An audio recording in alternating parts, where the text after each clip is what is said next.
साल 1947 की बात है। सेकेंड वर्ल्ड वॉर को खत्म हुए सिर्फ 2 साल गुजरे थे और अमेरिका और सोवियत यूनियन के बीच में तनाव बढ़ने लग रहा था। ये दोनों देश 2 सुपर पावर्स की तरह उभर कर आए थे वॉर के बाद, लेकिन इन दोनों की पॉलिटिकल आइडियोलॉजीज में एक जबरदस्त क्लैश देखने को मिला। इनके बीच भारी राइवलरी की वजह से कोल्ड वॉर की शुरुआत हुई।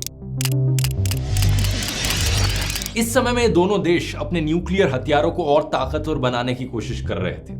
इसी के लिए ये दोनों देश एक इंटरकॉन्टिनेंटल बैलिस्टिक मिसाइल की डेवलपमेंट करने लग रहे थे। एक ऐसी मिसाइल जिसका इस्तेमाल किया जा सके न्यूक्लियर हथियारों को डिलीवर करने के लिए एक कॉन्टिनेंट से दूसरे कॉन्टिनेंट में, अमेरिका से सोवियत यूनियन पर या सोवियत यूनियन से अमेरिका पर। इन आईसीबीएम्स को इतने लंबे डिस्टेंस कवर करने के लिए बेसिकली बाहर की स्पेस में रॉकेट लॉन्च करना पड़ता। तो दोनों देशों को पता था कि अगर किसी भी देश ने ऐसी टेक्नोलॉजी डेवलप कर ली जिससे स्पेस में पहुंचा जा सकता है, तो उस देश के पास हथियारों के मामले में एक बहुत बड़ा एडवांटेज होगा। इसी रीजन से दोनों देश कंपटीशन में लग गए कि कौन पहले स्पेस तक पहुंच सकता है।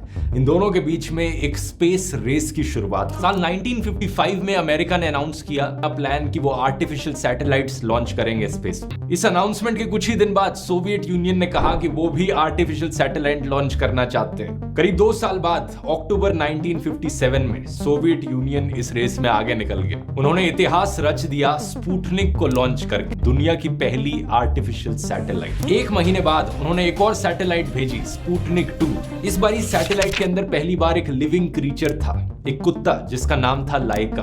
अमेरिका ने कैचअप किया जनवरी 1958 में जब उन्होंने अपनी पहली सैटेलाइट लॉन्च करी, एक्सप्लोरर 1। इन दोनों देशों के बीच में कंपटीशन इतना भयंकर था, मोटिवेशन इतना ज्यादा था कि स्पेस टेक्नोलॉजी में प्रोग्रेस बड़ी तेजी से देखने को मिला। इसी बीच इंडिया में बैठे एक साइंटिस्ट डॉक्टर विक्रम साराभाई बड़ा इंस्पायर्ड फील होने लगे इस स्पेस टेक्नोलॉजी में डेवलपमेंट्स को देखकर। स्पेशली स्पुतनिक की लॉन्च के बाद साल 1957 में इन्होंने रियलाइज किया कि एक देश के विकास के लिए स्पेस में डेवलपमेंट करना कितना जरूरी है। साल 1962 तक इन्होंने जवाहरलाल नेहरू को कन्विंस कर दिया था कि इंडिया के पास भी अपना एक स्पेस प्रोग्राम होना चाहिए। और कुछ इस तरीके से जन्म होता है दोस्तों इसरो का।